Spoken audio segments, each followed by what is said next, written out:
আসসালামু আলাইকুম everyone, welcome back to my channel. আপনারা সবাই কেমন আছেন? আশা করি নিশ্চয়ই সবাই ভালো আছেন।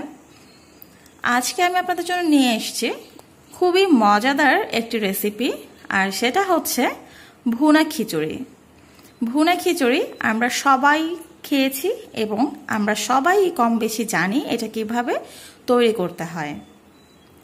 আর এটা তৈরি করাও অনেকটাই সহজ। ব্রেকফাস্ট, লাঞ্চ অথবা ডিনার যে কোনো সময়ই আমরা এটা বানিয়ে খেতে পারি। আর এটা বানাতে খুব বেশি ইনগ্রিডিয়েন্টসের প্রয়োজন হয় না, আর খুব পরিমাণে কষ্টও করতে হয় না। খুবই সহজ একটি রেসিপি।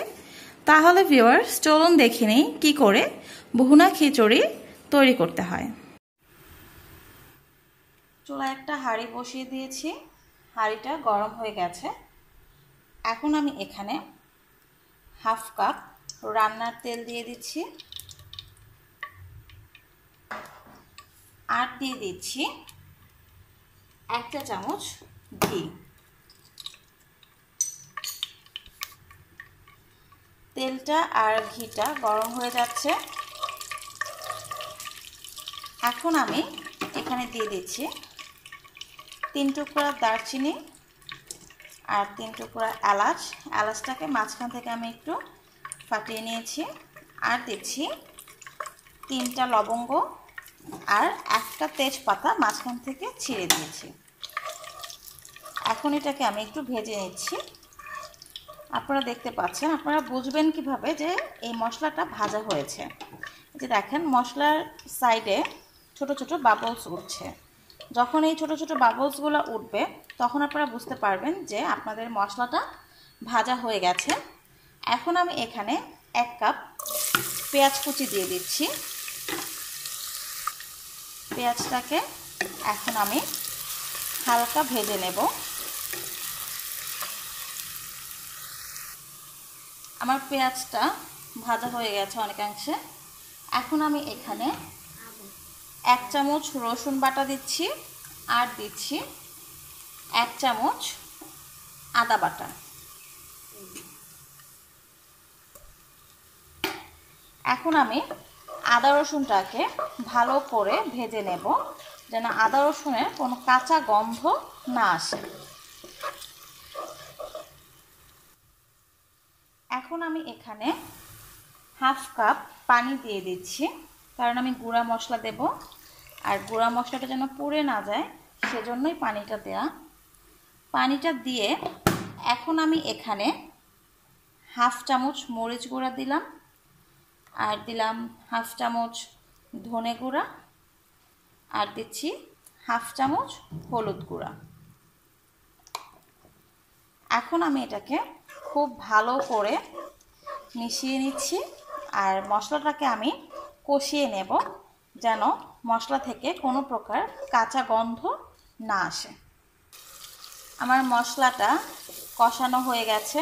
আপনারা দেখতে পাচ্ছেন যে মশলা থেকে তেলটা সেপারেট হয়ে গেছে। এখন আমি এখানে দিয়ে দিচ্ছি লবণ। লবণটা অবশ্যই আপনারা আপনাদের টেস্ট অনুযায়ী দেবেন। লবণটাকে ভালো করে মিশিয়ে নিয়েছি। মিশিয়ে নিয়ে এখন আমি এখানে দিয়ে দিচ্ছি ডাল, মুগ ডাল এবং মসুর ডাল। আমি এখানে হাফ কাপ মুগ ডাল এবং হাফ কাপ মসুর ডাল দিয়েছি। ডালগুলোকে আমি আগে থেকে ধুয়ে একটু পানিতে ভিজিয়ে রেখেছিলাম যেন ডালটা একটু নরম হয়ে যায়। এই জন্য, কারণ ডালটা সেদ্ধ হতে একটু সময় লাগে, কিন্তু চাল সেদ্ধ হতে খুব বেশি একটা সময় লাগে না। আর আমি এখানে মুগ ডালটাকে আমি শুকনো খোলায় ভালো করে টেলে নিয়েছি যেন ডাল থেকে কাঁচা গন্ধ না আসে। এখন আমি ডালটাকে হালকা ভেজে নেব। আমার ডালটা হালকা ভাজা হয়ে গেছে। এখন আমি এখানে 2 কাপ কালো জিরা পোলার চাল দিয়ে দিয়েছি।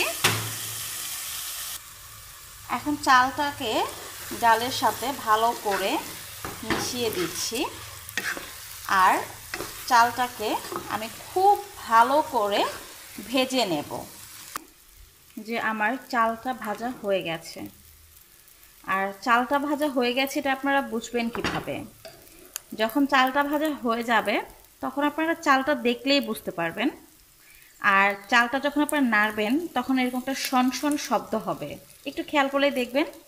আর আমি আরেকটা জিনিস দেখাচ্ছি আপনাদেরকে, যে এই যে চালটা, এই যে আমি একটা চাল হাতে নিয়েছি, আর চালটাকে এরকমভাবে মাঝখান থেকে টিপ দিলেই এটা ভেঙে যাবে। আর আমি এখানে 2 কাপ চাল দিয়েছি, আর মসুর ডাল মুগ ডাল মিলিয়ে 1 কাপ ডাল দিয়েছি, হচ্ছে 3 কাপ। আর আমি যেই কাপ দিয়ে মেপে এগুলোকে দিয়েছি ঠিক সেই কাপ দিয়ে মেপেই এখানে আমি 6 কাপ পরিমাণ পানি দিয়ে দিচ্ছি।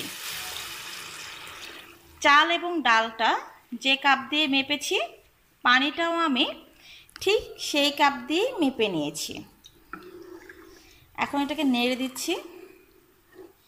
নেড়ে চুলাটাকে আমি সম্পূর্ণ বাড়িয়ে দেব, একদম হাই হিটে দেব যেন এটা বলক চলে আসে। আপনারা দেখতে পাচ্ছেন যে আমার খিচুড়িটার মধ্যে বলক এসে গেছে। এখন আমি এখানে কাঁচামরিচ দিয়ে দিচ্ছি। কাঁচামরিচটা আমি মাঝখান থেকে চিড়ে দেইনি, আস্ত কাঁচামরিচ দিয়েছি। আপনারা চাইলে যদি ঝালটা পছন্দ করেন বেশি তাহলে মাঝখান থেকে চিড়ে দিতে পারেন। এখন আমি খিচুড়িটাকে ঢেকে দেব। খিচুড়িটাকে আমি ঢেকে দিচ্ছি। চুলার আঁচটা আমি একদম লো করে দিয়েছি। আমার চালটা সেদ্ধ হতে 10 থেকে 15 মিনিট সময় লাগবে। আমি 15 মিনিট পর ফিরে আসছি। আর 15 মিনিটের মাঝখানে আমি ঢাকনাটা উঠাবো না এবং এটাকে কোনো প্রকার নাড়াও দেব না। তাহলে ফিরে আসছি 15 মিনিট পর। ফিরে এসছি 15 মিনিট পর। আপনারা দেখতে পাচ্ছেন যে আমার খিচুড়িটা অনেক সুন্দর হয়ে গেছে। দেখেন খিচুড়িটা হয়ে গেছে। এখন আমি এটাকে সার্ভ করার জন্য নিয়ে যাচ্ছি। হয়ে গেছে আমার ভুনা খিচুড়ি। আপনারা অবশ্যই এটি বাসায় ট্রাই করবেন। আর যারা এখনও আমার চ্যানেলটি সাবস্ক্রাইব করেননি তারা অবশ্যই আমার চ্যানেলটি সাবস্ক্রাইব করবেন। আজকে এই পর্যন্তই। সবাই ভালো থাকবেন, সুস্থ থাকবেন, সুন্দর থাকবেন। আবার চলে আসব নতুন কোনো রেসিপি নিয়ে। আল্লাহ হাফেজ।